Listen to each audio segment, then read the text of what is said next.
오늘 우리에게 주신 하나님 말씀은 신약성경 마태복음 13장입니다. 마태복음 13장 1절부터 9절까지 그리고 18절부터 23절까지 교독하여 읽겠습니다. 그날 예수께서 집에서 나가사 바닷가에 앉으심에 큰 무리가 그에게로 모여들거늘 예수께서 배에 올라가 앉으시고 예수께서 비유로 여러 가지를 그들에게 말씀하여 이르시되 씨를 뿌리는 자가 뿌리로 나가서 뿌릴새 더러는 길가에 떨어짐에 새들이 와서 먹어버렸고 더러는 흙이 얕은 돌밭에 떨어짐에 흙이 깊지 아니하므로 곧 싹이 나오나 해가 돋은 후에 타서 뿌리가 없으므로 말랐고 더러는 가시떨기 위에 떨어짐에 가시가 자라서 기운을 막았고 더러는 좋은 땅에 떨어짐에 어떤 것은 100배, 어떤 것은 60배, 어떤 것은 30배 하였느니라. 기 있는 자는 들으라 하시니라. 18절 말씀 읽겠습니다. 그런즉 씨 뿌리는 비유를 들으라. 아무나 천국 말씀을 듣고 깨닫지 못할 때는 악한 자가 와서 그 마음에 뿌려진 것을 빼앗나니 이는 곧 길가에 뿌려진 자요. 돌밭에 뿌려졌다는 것은 말씀을 듣고 즉시 기쁨으로 받되 그 속에 뿌리가 없어 잠시 견디다가 말씀으로 말미암아 환난이나 박해가 일어날 때에는 곧 넘어지는 자요. 가시떨기에 뿌려졌다는 것. 세상의 염려와 재물의 유혹에 말씀이 막혀 결실하지 못하는. 같이 읽겠습니다. 좋은 땅에 뿌려졌다는 것은 말씀을 듣고 깨닫는 자니 결실하여 어떤 것은 100배, 어떤 것은 60배, 어떤 것은 30배가 되느니라 하시더라. 아멘. 네, 우리 2022년 제자교회 주제 성구 기억하시나요? 네, 사도행전 19장 20절 말씀인데 짧은 말씀 암송하시는 분들이 있을지 모르겠습니다. 사도행전 19장 20절 말씀 어떤 말씀입니까?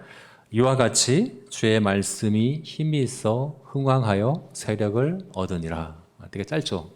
같이 한번 해볼까요? 암송해서 한번 해볼까요? 이와 같이 주의 말씀이 힘이 세력을 얻으니라. 네, 이 말씀에는 힘을 의미하는 표현이 3번이나 반복되고 있죠. 네. 먼저 힘이 있어라고 할 때 이 표현은 지배력을 의미한다. 통제력을 의미한다고 그랬죠. 건세. 그러니까 이것은 우리 마음 안에, 우리 인격 안에, 우리 내면 안에서 다스리시는 힘, 그 힘을 의미합니다. 이 말씀의 지배력이 우리 마음 안에서 축적되면 나타나는 게 뭡니까? 흥왕하여라고 할 때 생명력이 나타나죠. 이 흥왕한다는 것은 생명력을 의미합니다. 예수의 키가 자라고 지혜가 자랐다 할 때 그 표현이거든요. 네, 말씀은 생명력이 있습니다. 마치 우리 아이들이 자라는 게 정말 놀라운 것 같아요. 그죠? 우리 보면 이렇게 많이 자랐어? 우리 이강이도 그렇고 우리 하진이도 그렇고 유나도 그렇고 금세 이렇게 자라잖아요. 말씀이 그렇습니다. 말씀은 생명력이 있습니다. 우리 마음 안에서 지배력이 축적되면 그 말씀이 성장합니다. 그리고 그 성장의 정점이 이르게 될 때 또 다른 힘이 나타나죠. 세력을 얻으니라. 이 세력, 이 힘은 영향력을 의미하죠. 우리 주변에, 우리 외부에, 더 나아가서 사회 전반에. 이 사도행전 19장 말씀에서는 에베소라고 하는 당시의 소아시아 지역의 수도인 에베소라고 하는 대도시가 뒤집어졌죠. 네, 거기에 주된 산업이었던 아데미 신상을 만들던 그 산업 자체가 무너져버리고 마술하던 사람들이 자신들의 모든 당시 책이 귀할 테인데 책을 다 불태우고 하는 사회 전반, 사회 구조와 경제와 정치와 교육과 이 모든 것에 말씀의 영향력이 미치지 않은 것이 없게끔 이렇게 나타났죠. 여러분, 우리가 꿈꾸고 소망하는 하나님의 나라, 천국은 이 땅에서 우리가 경험하는 하나님의 나라는 뭘까요?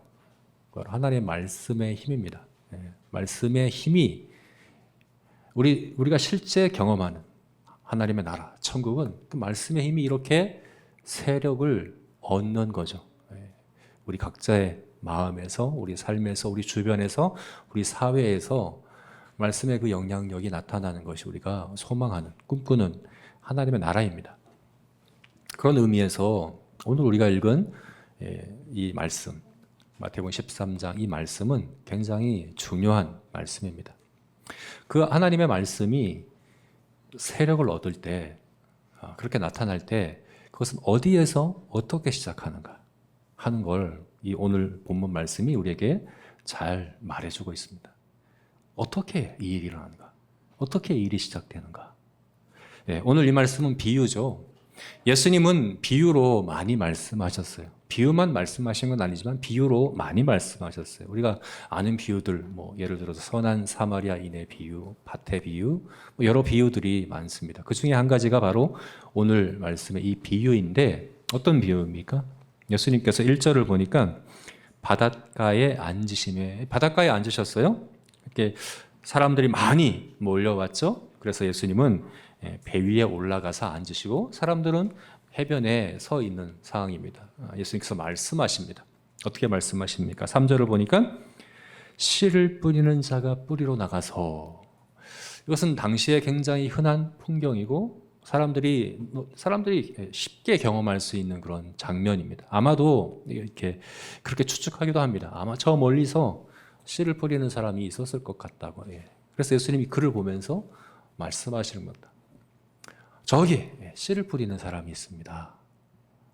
그런데 그가 뿌린 씨가 일부는 길가에 떨어졌습니다. 어떻게 됐을까요? 길가에 떨어진 씨는 어떻게 될까요? 새가 와서 먹어버렸습니다. 또 어떤 씨는 돌밭에 떨어졌습니다. 이것은 어떻게 됐을까요?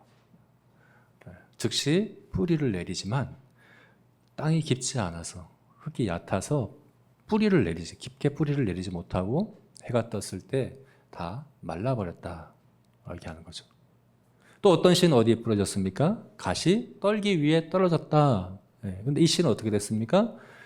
이것은 돌밭처럼 그렇게 얕지 않아서 뿌리를 깊게 내립니다. 성장합니다. 그런데 열매는 맺지 못합니다. 왜 그렇습니까? 가시의 기운이 그것을 막아서, 성장을 막아서 열매를 맺지를 못했습니다. 그리고 또 어떤 씨는 좋은 밭에 떨어졌습니다. 이 씨는 어떻게 되었습니까? 30배, 60배, 100배 결실하였다. 이렇게 이 비유를 말씀하시는 거예요. 너무 단순하죠? 너무 쉽고 간단한 비유입니다. 누구나 다 아는 사실입니다. 새로운, 깊은, 심오한 게 없어 보이죠? 그런데 이 말씀을 다 이해하지 못하고 다 받아들이지 못했다. 우리가 다음 주에 이제 보게 될 텐데, 이 비유의 말씀을 13절 말씀을 보니까 뭐라고 얘기합니까? 그들이 보아도 보지 못하고 들어도 듣지 못하고 깨닫지도 못한다. 그렇지만 16절을 보니까 제자들은 너희 눈은 봄으로 너희 귀는 들음으로 복이 있다. 이 비유를 이해하고 깨닫는 사람과 깨닫지 못하는 사람들로 나눠지는 거죠. 그래서 예수님께서 18절 말씀부터는 제자들에게 이것을 깨닫고 보고 아는 사람들에게 이것을 설명해 주십니다. 이 비유의 의미가 뭔지 설명해 주십니다. 먼저 이 씨는 뭡니까? 씨가 의미하는 바는 뭡니까?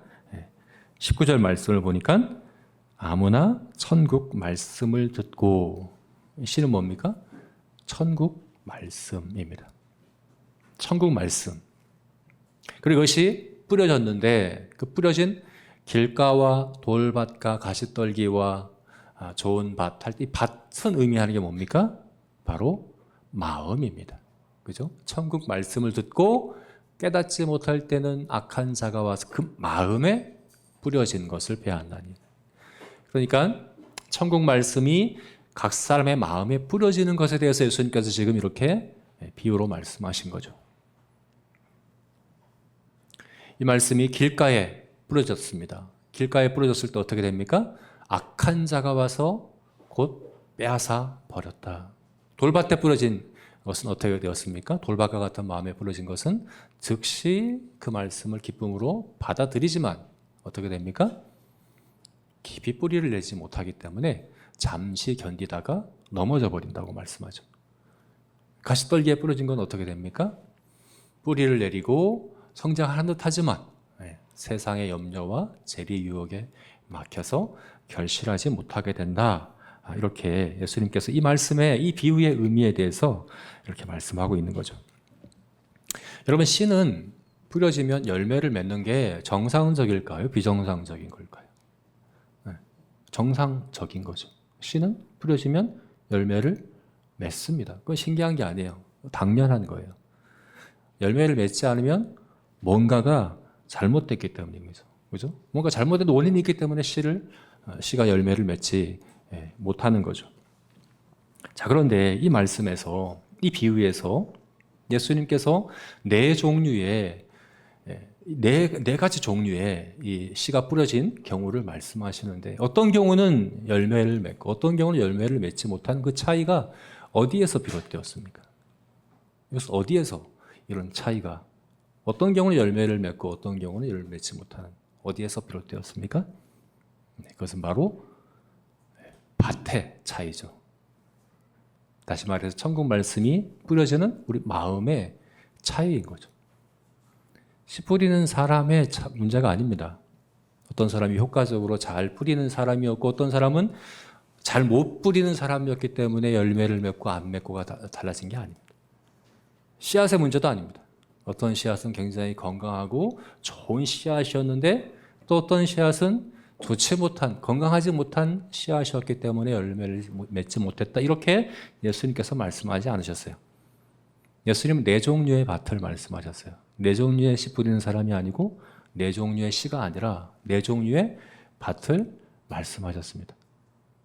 결국 열매를 맺고 맺지 않는가의 그 중요한 핵심은 뭡니까? 그 차이를 낳는 핵심은 뭐라는 겁니까? 바로 밭의 문제라는 거죠. 마음의 문제라는 것입니다. 여러분, 하나님의 말씀은 열매를 맺어야 합니다.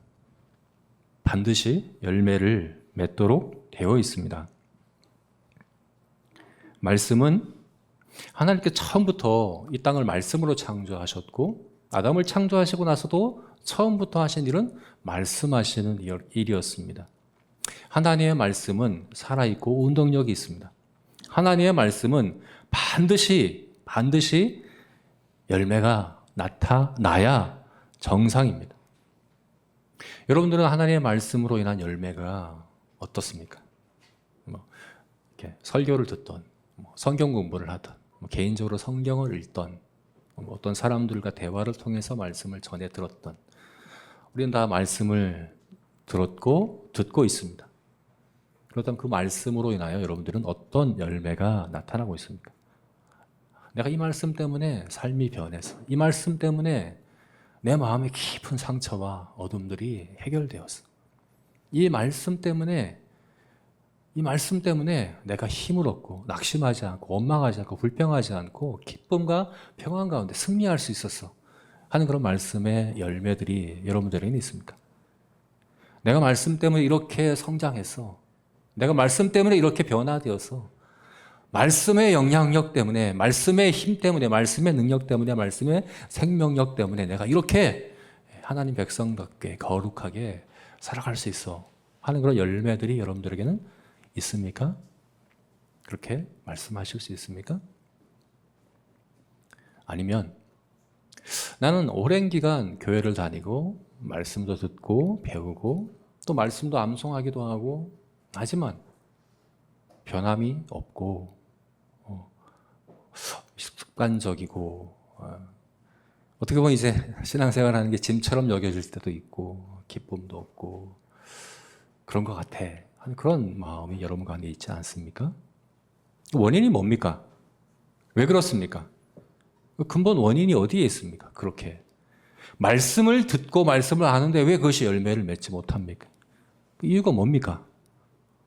혹시나 우리는 다른 데다가 이제 그 이유를 다른 데서 찾고자 하는 그런 마음이 있으실지 모르겠어요. 설교가 문제야. 설교가 좀 가슴을 후벼 파는 그 은혜로운 말씀을 좀 듣고 싶은데, 그런 설교를 저도 한번 그런 설교 한번 들었으면 좋겠어요. 그런 설교를 듣고 싶은데, 설교가 시원찮아서 내가 열매가 없어. 설교가 문제야. 여러분, 고개를 끄덕거리지 마십시오. 네. 그렇게 여러분 핑계하십니까? 교회가 문제야. 교회가 작아서 그래. 교회가 너무 작으니까 좀 좋은 프로그램도 없고, 예배도 정말 뜨겁게 막 그렇게 예배하고 싶은데 그것도 안 되고, 또 정말 눈물을 쏟으면서 열정적으로 기도하고 막 하는 그런, 우리 교회는 그게 안 돼. 제자교회는 그게 문제야. 그게 안 돼. 그러니까 내가 이렇게 못 자라지. 그러니까 내가 이 모양 이 꼴이야. 오랜 신앙생활 하는데 나는 여전히 마음 변화가 없어. 이렇게 핑계하고 싶으시죠? 또는 환경이 문제야. 좀 말씀대로 내가 살고 싶고 말씀에 순종하고 싶은데 그러려고 하면 저 사람이 나를 건드려. 저 사람이 나를 넘어지게 만들고 환경이 따라주질 않아서 도무지 내가 성장하지를 못해. 이렇게 여러분들 핑계하고 싶은 마음이 들지 않습니까? 그런데 주님께서는 분명히 말씀하시는 거죠. 근본 원인은 뭐라고요? 마음이라고요. 저와 여러분의 마음이 문제라고요. 씨를 뿌리는 자도 씨앗도 주변의 환경의 문제도 아니고 마음의 문제라고요. 똑같은 환경, 똑같은 말씀, 똑같은 씨 뿌리는 자이지만 30배, 60배, 100배의 결실을 하고 있다고요. 하는 사람들이 있다고요. 그게 정상이라고요. 하나님의 아들이신 예수님이 친히 와서 말씀을 전하되 여전히 열매 맺지 못하는 길가와 돌짝과 돌밭과 가시떨기 같은 그런 마음이면 절대 열매를 맺을 수 없다고 말씀하시는 겁니다. 우리가 이제 지난주도 계속해서 11장부터 계속해서 예수님의 천국 복음에 대한 사람들의 거부, 사람들의 반응에 대해서 반대하고 거역하는 그 사람들의 반응에 대해서 지금 이제 우리가 계속해서 봤는데, 이제 오늘 이제 13장에서는 비유의 말씀으로 예수님께서 이것을 계속 말씀해 주실 거거든요. 근본 원인이 어디 있다는 겁니까? 마음에 있다는 거죠.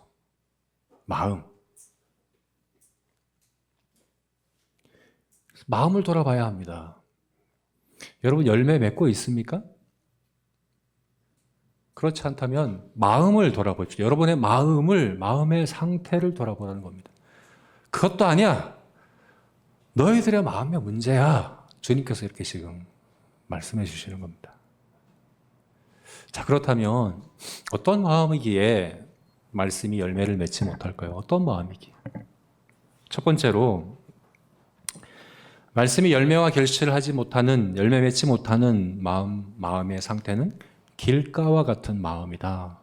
길가와 같은 마음은 열매 맺지 못한다. 주님께서 말씀하시죠. 길가는 어떤 마음인가? 우리 19절 말씀 같이 읽어볼까요? 19절 말씀 함께 읽겠습니다. 아무나 천국 말씀을 듣고 깨닫지 못할 때는 악한 자가 와서 그 마음에 뿌려진 것을 빼앗나니 이는 곧 길가에 뿌려진 자요. 여러분, 말씀을 들을 때 사탄도 활동합니다. 이 당연합니다. 사탄은 회방꾼이고 방해꾼이죠. 하나님 나라를 최대한 방해하고자 하는 그런 악한 영이죠. 사탄은 예수님도 공생애 동안에 예수님을 유혹하고 예수님을 계속해서 시험하고 방해하고 노력했지만 성공하지 못했죠. 예수님은 하나님의 뜻대로 십자가에 죽으시고 부활하심으로 우리를 구속하셨습니다. 사탄이 지금 하나님 나라를 방해하기 위해서 하는 이제 마지막 남은 수단이 뭡니까? 말씀을 방해하는 거죠. 말씀이 들려질 때, 말씀이 이제 전달될 때 최대한 거기서 역사하고 있죠. 여러분 말씀을 들을 때는 사탄도 함께 활동합니다. 우리가 지난번에 봤던 사하심을 얻지 못하는 죄. 여러분 예수님이 십자가에서 죽으신 예수님의 구속으로 말미암아 사하심을 얻지 못할 죄는 없는데, 근데 또한 사하심을 얻지 못할 죄가 있는 것은 뭡니까?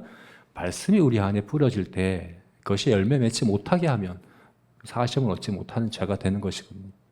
사탄은 활동합니다. 말씀이 뿌려질 때 사탄은 분명히 활동하고 있습니다. 여러분 그런데 그러면 내가 말씀을 열매를 못 맺는 건 사탄 때문이구나, 이렇게 핑계하시면 안 됩니다. 사탄이 그렇게 활동할 수 있는 것은 마음이 길가와 같기 때문에 그런 겁니다. 길가와 같은 마음은 사탄의 놀이터입니다. 예수님께서 지난번에 말씀하셨죠? 귀신이 쫓겨나서 그 마음이 소재되고 정돈되면 더 악한 귀신 7이 와서 그 마음을 차지하게 된다라고 말씀하셨죠? 여러분 우리 마음은 중립적인 상태일 수가 없습니다. 영적으로 볼 때 중립적인 상태일 수가 없습니다. 하나님 말씀이 우리 안에서 세력을 얻지 못하면 다른 존재가 세력을 얻습니다. 우리 마음이 알곡이 뿌려지지 못하면 더 악하고 흉악한 가라지가 자라게 되어 있는 것이 우리들의 마음입니다. 여러분 말씀이 뿌려졌는데 사탄이 속히 빼앗아 간다면 그 마음은 길가와 같은 마음입니다. 그 마음은 사탄만 살찌우는 그런 마음, 사탄의 놀이터와 같은 그런 마음, 너무나도 심각한 상황에 있는 마음일 수밖에 없다는 겁니다. 여러분 말씀을 듣는데 어떻게 이제 주변 사람들에 의해서 어떤 상황에 의해서 마지못해 이제 예배도 오고 설교도 듣고 또 뭐 이제 말씀을 듣기도 하고 하는데 전혀 받아들일 마음도 없고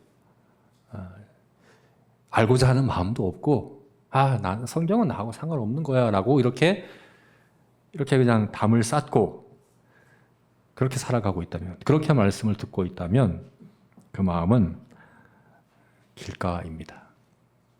길가와 같은 마음입니다. 여러분 이것은 말씀에 대해 전적으로 무감각하고 말씀에 대해서 전적으로 무관심한, 여러분 이것은 그리스도인의 마음일 수 없겠죠. 그리스도인은 이와 같은 마음일 수가 없습니다. 우리가 성도라고 한다면 하나님 말씀에 대해서 이와 같을 수는 없습니다. 잠깐 이런 마음일 수는 있어요. 그러나 이런 마음으로 지속해 가는 것은 절대 그리스도인의 마음일 수 없습니다. 말씀에 대한 태도가 사실은 굉장히 중요한 거예요. 그래서 데살로니가 전서에서는 사도 바울이 너희가 거듭났다는 것을 내가 어떻게 아느냐? 너희가 나의 말을 받을 때 사람의 말이 아니라 하나님의 말씀으로 받은 것을 통해서 너희가 그리스도인이고 성도이고 거듭났다는 걸 내가 확신한다 라고 얘기했거든요. 여러분 하나님 말씀을 어떻게 대하느냐는 굉장히 중요합니다. 하나님 말씀을 혹시 길가와 같이 대하고 있지 않습니까? 아예 닫아버리고 아예 무관심하게 아예 무감각하게 닫아버리고 있지 않습니까? 속히 돌이켜야 합니다. 돌이켜야 합니다. 그런 마음의 상태로 지속하시면 안 됩니다. 말씀에 반응하십시오. 말씀을 마음에 받아들이십시오. 여러분의 너무 황폐하고 황무한 그 마음에 생명의 씨앗이 뿌려지는데 왜 그렇게 받지 않으려고 이렇게 합니까? 이게 소망이고 이게 생명이지 않습니까? 하나님 말씀이 여러분 마음 밭에 뿌려지기를 주님께서는 원하시고 또 뿌리고 계신데 왜 그렇게 무관심합니까? 무감각합니까? 닫아버리고 있습니까? 말씀을 받아들이십시오. 마음을 열고 말씀을 받아들이십시오. 생명의 말씀으로 받아들이십시오. 마음 안에 받아들이고 마음 안에 심겨지기를 여러분 소원하심으로 하나님 말씀을 받아들이시는 그런 저와 여러분이 되시기를 주님의 이름으로 축원합니다. 또한 말씀이 결실하지 못하는 마음의 상태는 어떤 상태냐? 돌밭과 같은 상태다라고 주님께서 말씀하시죠. 20절 말씀 우리 같이 읽어볼까요? 20절입니다. 읽겠습니다. 돌밭에 뿌려졌다는 것은 말씀을 듣고 즉시 기쁨으로 받되 그 속에 뿌리가 없어 잠시 견디다가 말씀으로 말미암아 환난이나 박해가 일어날 때에는 곧 넘어지는 자요. 여러분, 돌밭과 같은 마음은 어떤 마음입니까? 말씀에 반응할 줄 압니다. 즉시 기쁨으로 받되, 여러분 말씀을 기쁨으로, 즉시 기쁨으로 받습니다. 말씀을 듣고자 하고, 말씀을 읽고자 하고, 찾고, 말씀을 기뻐하고, 말씀으로 인한 감동도 있고, 그렇게 말씀에 반응할 줄 아는 마음입니다. 여기까지만 해도 굉장히 감사하죠, 그죠? 그런데 왜 결실하지 못합니까? 왜 결실하지 못합니까? 그게 너무 피상적이에요. 너무 얕아요. 살짝, 그냥 우리 감정만 살짝 건드리고 마는 그런 상태인 거죠, 말씀이. 그런 상태라고 한다면 말씀은 결실하지 못합니다. 그냥 말씀으로 인한 잠시 잠깐의 자극, 기쁨, 감동, 막 이런 것들이 우리 안에 일어나죠. 근데 거기 끝이에요. 그 여러분 TV에서 뭐 코미디 프로나 영화만 봐도 그런 감동이 일어나지 않습니까? 막 기쁘고 막 너무 막 재밌고 하지 않습니까? 근데 끝나고 나면 끝이죠, 그죠? 마찬가지예요. 말씀도 마찬가지예요. 말씀도 그냥 잠시 잠깐 내 감정을 살짝 건드리고 마는 같은 그렇게 여러분 말씀에 반응한 마음, 이것이 바로 돌짝과 같은 마음이죠. 말씀에 대한 수고가 없습니다. 우리 마음 안에 있는 돌짝, 사실은 이 말씀이 우리 마음 안에 지배력을 이제 가지려면 우리 마음 안에 깊이 뿌리 내려야 하는데 그것을 막는 거죠. 돌짝들이 막는 거죠. 어떤 돌짝들입니까? 우리 생각과 우리 감정과 우리 사고에 형성되어 있는 돌짝들이죠. 여러분, 우리 마음 안에 이런 것들이 굉장히 층층이 쌓여 있습니다. 우리가 지금까지 살아오면서 경험하고 배우고 한 모든 것들이 사실은 세계관으로 형성되어 있거든요. 우리 마음 안에 그런 구조들이 우리 마음에 계속 형성되어 있어요. 경험하고 또 이제 이 사람 만나 저 사람 만나고 또 배우고 또 보고 한 모든 것들이 우리 안에 그런 세계관, 선입견, 편견들로 층층이 다 형성되어 있거든요. 그런 것들을 건드지를 못하는 거예요, 말씀들이. 그런 것들에 대해서는 전혀 아무런 영향력도 미치지 못하는 그런 상태에 있는 거죠. 그러나 여러분, 하나님의 말씀은 우리 마음 깊이 뿌리 내려가야 합니다. 이건 어떻게 가능합니까? 잠시 잠깐 듣고 말고 하는 것으로 되는 게 아니에요. 잠시 잠깐, 여러분 통독한다고 해도 이게 그냥 잠시 통독할 때에만 하고 이제 평소에는 다 잊어버리고 마는 그게 아니에요. 주야로 묵상한다고 그랬잖아요. 주야로 묵상한다. 곱씹고 계속해서 되새김질하고 또 말씀을 깊이 상고하고 하는 일들이 반드시 있어야 돼요. 특히나 이 성경은요, 크게 언어적으로 우리하고 큰 장벽이 놓여 있어. 이 성경은 우리말로 번역되어 있긴 하지만 원래 헬라어와 히브리어로 되어 있던 말씀이거든요. 그리고 우리말로 번역된 것도 사실은 완전치가 않거든요. 그래서 연구해야 돼요. 노력해야 돼요. 이 말씀의 의미가 뭔가 찾아봐야 돼요. 또 물어봐야 돼요.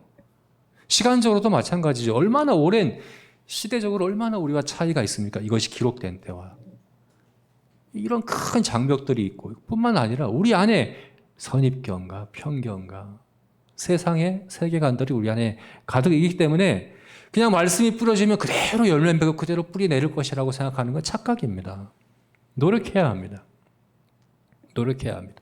말씀의 의미가 어떠한가 깊이 상고하고 이것을 연구하고 또 배우고 묻고 또 그 말씀을 깨달았다고 하더라도 매일매일 그것이 내 말씀에 더 깊이 뿌리내도록 더 묵상하고 주야로 묵상하고 그래서 내 마음에 있는 모든 생각들을 하나하나 깨뜨려 가도록 그렇게 오래 인내하며 노력해야 하는 것입니다. 그것이 없다면 저절로 열매 맺을 거라고 여러분 생각하시면 안 됩니다. 난 설교 잘 들으니까.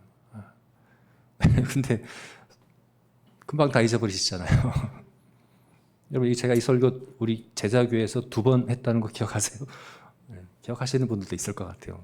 사실 이 말씀은요, 이 본문은 제가 많이 했던 본문이에요. 제가 이것을 좀 다른 초점으로 해보려고 하는데 안 되더라고요. 이것을 2번이나 했던 설교이기 때문에. 그 전에 사실은 제가 20대부터 했던 설교이기 때문에 잘 안 되더라고요. 그런데 감사하게도 다 잊어버려 주셔서 저는 감사한데 네. 아무튼 깊이 뿌리 내리는 노력들을 해야 합니다. 노력하십시오. 여러분, 돌밭은 게으름 밭입니다. 게으름 밭입니다. 말씀에 대한 게으름, 나태함. 여러분, 말씀에 얼마나 시간을 들이십니까? 여러분, 말씀에 얼마나 큰 노력을 기울이고 있습니까? 해야 합니다. 해야 합니다. 저와 여러분이 그와 같이 말씀에 수고하고 땀 흘리고 노력하는, 깊이 뿌리 내리도록 그렇게 말씀 앞에 나아가는 저와 여러분이 되시기를 주님의 이름으로 축원합니다.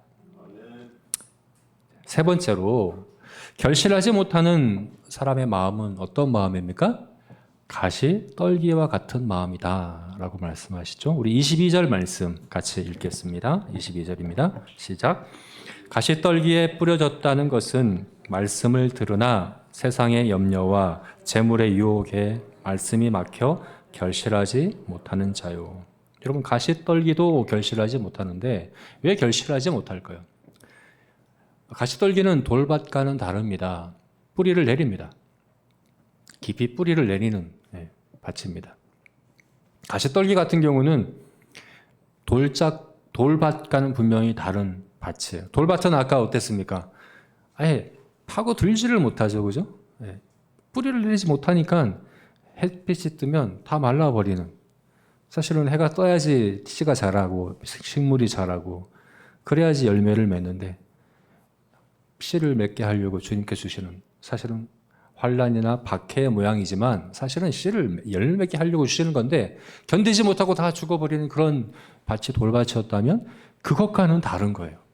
돌밭은 게으르고 나태한, 말씀에 대한 수고하지 않으려고, 그냥 가만히 앉아서 떠먹여 주는 것만 먹으려고 하고 나머지는 그냥 아무런 수고도 하지 않으려고 하는 그런 밭이 돌밭이라면 가시떨기는 아닙니다. 뿌리를 내립니다. 말씀에 수고합니다. 말씀을 묵상합니다.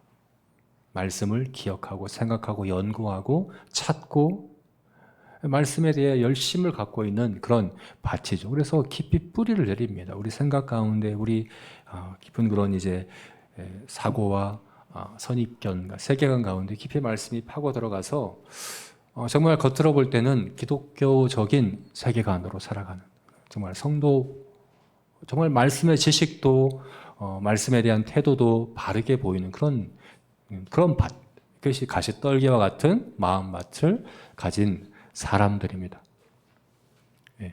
아마 저와 여러분 가운데 이와 같은 경우가 많을 것 같아요. 저도 마찬가지예요. 저도 마찬가지입니다. 저는 말씀을 또 많이 알잖아요. 설교를 해야 되니까 또 많이 연구하기도 하고 늘 말씀을 대하고 생각하고 하죠. 그죠? 이게 제 일이니까. 그럼 저는 돌짝은 아니겠죠. 적어도 깊이 파고들고 가르치려면 또한 이게 어떻게 얕은 그 돌짝과 같은 마음을 어떻게 가르치겠습니까? 저건 적어도 가시떨기는 되는 것 같아요. 근데 그렇다고 열매를 맺습니까? 아니요. 못 맺는다고 말합니다. 왜 그렇습니까?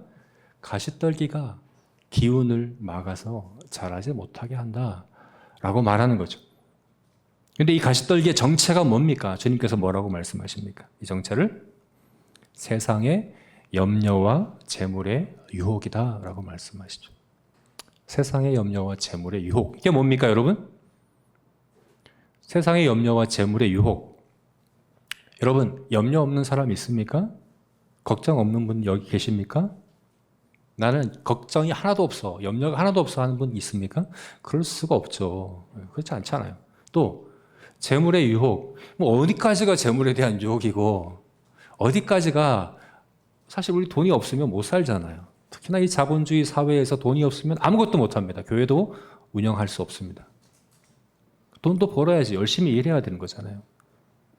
근데 돈에 대한 아예 무관심으로 살아가는 걸 이야기하는 겁니까? 아니지 않습니까? 그럼 어디까지가 유혹이고 어디까지가 우리가 청지기로서 이렇게 돈을 벌고 성실하게 일하는 거. 이거 어떻게 구분합니까? 어떻게 구분합니까? 네. 예수님께서는 이것을 앞에서 봤던 마태복음 6장 말씀에서 잘 말씀해 주셨죠. 무엇을 먹을까 무엇을 마실까 염려하지 마라 라고 말씀하실 때 왜 염려하지 말라고 하셨습니까? 이것이 우상숭배와 관련되기 때문에 그런 거죠. 두 주인을 사람은 섬길 수가 없습니다. 이를 사랑하면 저를 미워하고 이를 중히 여기면 저를 경히 여기므라. 사람이 돈과 하나님을 겸하여 섬길 수 없느니라 라고 말씀하셨죠. 그래서 여기서 세상의 염려와 재리의 유혹이라고 하는 것은 단순히 우리가 돈을 벌고서 열심히 일을 하고 또 세상에 여러 가지 문제들이 있을 때 찾아올 때 염려하는 마음이 들기도 하고 그것을 아예 부정하고 그렇게 하면 안 된다고 말씀하시는 것이 아니라 이것이 우상이 되는 걸 이야기하는 겁니다. 이것이 우상이 되는 겁니다. 이런 마음에서는 그 마음을 지배하는 것이 말씀이 아니라 뭡니까? 우상이 결국 지배하게 되는 겁니다. 여러분, 하나님은 우리를 다스리시죠. 우리의 주님이시죠. 우리의 왕이시죠. 뭘로 다스리십니까? 말씀으로 다스립니다. 그래서 말씀이 지배력을 가져야 하나님이 우리를 다스리시는 건데 말씀이 지배력을 가지지 못할 때는 우리 마음이 그냥 이 중립적인 상태로 빈 상태로 있는 게 아니라 다른 존재가 지배력을 갖게 되는 거죠. 바로 우상이 지배력을 갖게 되어 있습니다. 그리고 이 우상이 해결되지 않으면 말씀은 결실하지 못합니다. 굉장히 우리가 이 가시떨기와 같은 마음에 머물러 있기가 쉽습니다. 네. 오랜 신앙생활을 하다 보면 말씀의 지식이 쌓이고 또 이것이 우리의 생활에 익숙해져 가지고 정말 교회 일과 또 신앙적인 일을 많이 더 하게 되고, 그죠? 그러면 이제 돌짝이나 길가는 아니거든요. 근데 오랜 시간 신앙생활을 하고 성경책도 쌓이고 말씀도 많이 알게 되고 많이 깨닫게 되고 또 말하는 것도 기독교적인 얘기들도 많이 하고 기독교적인 사고로 또 생각도 하고 하는 것 같고 또 그렇게 보여요. 근데 그렇게 수십 년 신앙생활을 하는데 아무런 변화가 없어요. 성장이 없어요. 정말 기쁨 없고 그냥 짐처럼 의무감으로 신앙생활하는 것처럼 이렇게 지속되어 가는 근본적으로 이유가 뭘까요? 왜 말씀이 그렇게 그 마음에 뿌리가 내리는데 왜 그것이 결실을 못할까요? 뭡니까 결국은? 우상입니다. 우상. 우리 마음에는 우상이 결국 우리 마음을 지배하고 있기 때문에 그러한 것입니다. 여러분, 우상이 우리 마음에 있으면 말씀을 찔러 쪼갭니다. 사실은 말씀이 우리를 찔러 쪼개야 되는데, 우리 심령을 찔러 쪼개야 되는데 이 우상이 말씀을 찔러 쪼갭니다. 이 말씀은 나랑 안 맞아. 이 말씀은 나한테 해당 안 돼. 이 말씀은 나는 싫어. 이렇게 내 마음대로 갈라치는 거죠. 이건 아니야, 저건 아니야. 이건 좋아. 이 말씀은 나한테 좋아. 가시떨기가 하는 짓입니다. 우리 마음에 우상이 있을 때 그와 같은 일이 일어나는 거죠. 어떻게 해야 될까요? 어떻게 해야 될까요? 사무엘처럼 여호와여 말씀하옵소서 주의 종이 듣겠나이다. 말씀 앞에 엎드려야 합니다. 그 말씀이 내 마음의 우상을 찔러 쪼개도록 우리 마음을 내어드려야 합니다.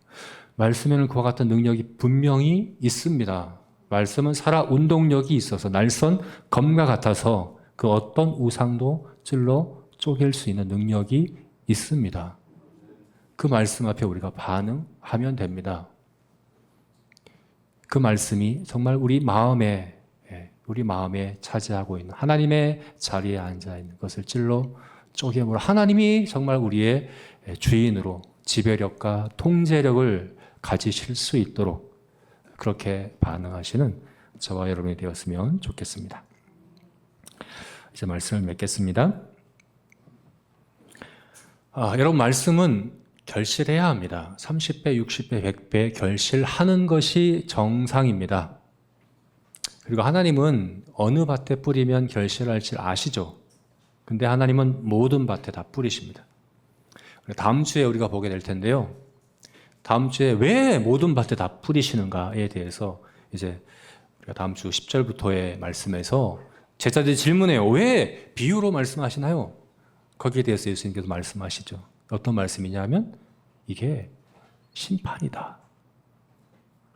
여러분, 말씀을 결실하지 못하는 마음은 그 마음의 어떠함을 드러내는 겁니다. 말씀이 결실하지 못하는 마음이라는 것이 나타나는 겁니다. 여러분, 이것은 심각히 여겨야 하는 것입니다. 하나님 말씀은 헛되이 뿌려지지 않습니다. 하나님이 왜 헛되이 뿌리시겠습니까? 어느 밭에 뿌리면 결실하는 걸 다 아시는데 왜 다 말라 죽어버리게, 다 찔려서 쪼개져 결실하지도 못하고 다 허비 되는 듯 보이게 하십니까? 결코 허비 되는 것 아닙니다. 하나님의 공의를 이루실 겁니다. 여러분, 말씀을 듣는 일을, 말씀을 받는 일을 그렇게 쉽게 여기시면 안 되는 겁니다. 말씀이 결실하지 못하면 그것이 내 마음이 어떠한가를 하나님 앞에 드러내고 있다는 사실들을 반드시 기억하시고, 내 마음이 혹시 길가와 같은지 돌밭과 같은지 가시떨기와 같은지 살피고, 주님께서 말씀하시죠. 성경에 하나님께서 말씀하시죠. 너희 마음을, 너희 밭을 기경하라. 기경하라. 네, 여러분이 씨 뿌리는 계절이 지나기 전에 속히 기경하심으로 여러분의 마음의 밭에 뿌려지는 말씀들이 풍성하게 30배, 60배, 100배의 결실을 이루는 그와 같은 복된 삶이 되시기를 주님의 이름으로 축원합니다. 같이 기도하시겠습니다.